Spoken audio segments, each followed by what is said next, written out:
Hey guys, thanks for watching An Idiot's Liquor. Today I'm making the Gin Gimlet. Now this drink is popular, it is very much contested as far as the recipe goes, so I'm going to get a few things straightened out before I even start.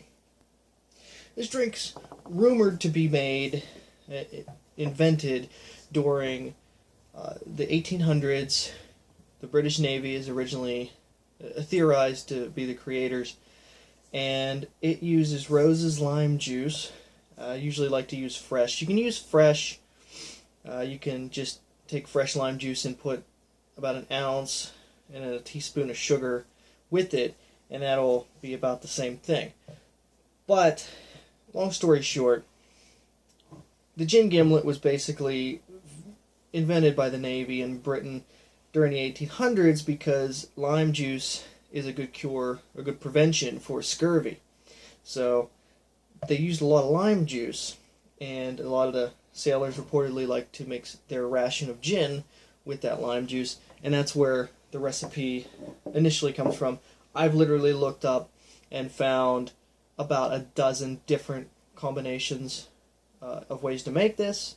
So the way I'm going to make it is I'm going to take my gin, and I'm going to put 3 ounces of gin into my mixing glass.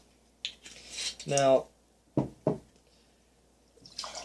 this drink can also be made with vodka, but as with many classic drinks, they started out as gin, and as vodka's popularity grew, so did the likelihood that vodka would be used.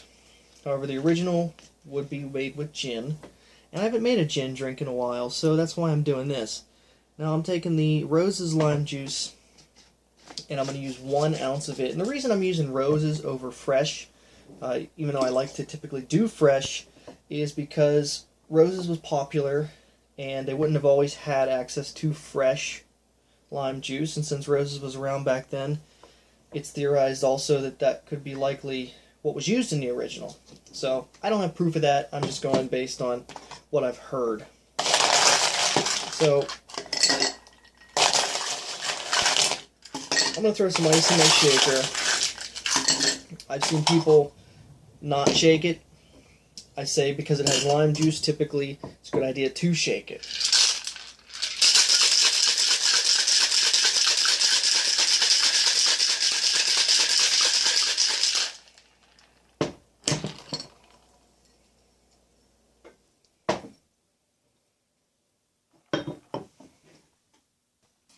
So typically, it's not usually served in a fancy glass. You can use any kind of glass. A lot of places do serve them in cocktail glasses, and that's what I'm doing. It's a chilled cocktail glass. And yes, you can strain it. You can also serve it on the rocks if you want. I obviously opted to strain it. So I'm going to garnish that with my lime wedge.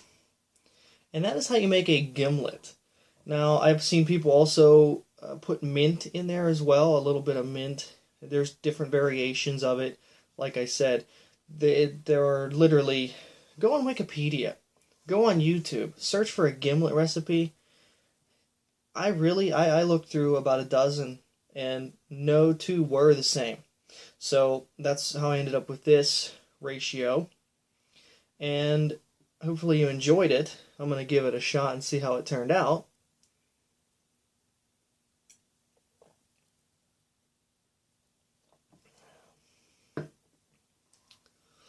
It's a pretty good drink. I mean, you know, it's three parts alcohol, 1 part lime juice, and it turns out really good, actually. And I like using the New Amsterdam gin. The reason I like using it is it's a reasonably priced gin. I only paid like $10 for the bottle, and it just has that citrus flavor. It's a citrus-forward gin. That basically means that, you know, the citrus is the most noticeable in it. There's also that little bit of juniper flavor as well, you know, that gin has, but it is a pretty solid gin for being cheaper. So that's why I chose to use it. So thanks for watching An Idiot's Liquor. Subscribe if you like it and want to see even more. And check out the link that's going to pop above my head here, because you can submit recipes through my Tumblr account, and if I like them, if I have everything for them, I'll make them on the show and try them out. So thanks for watching.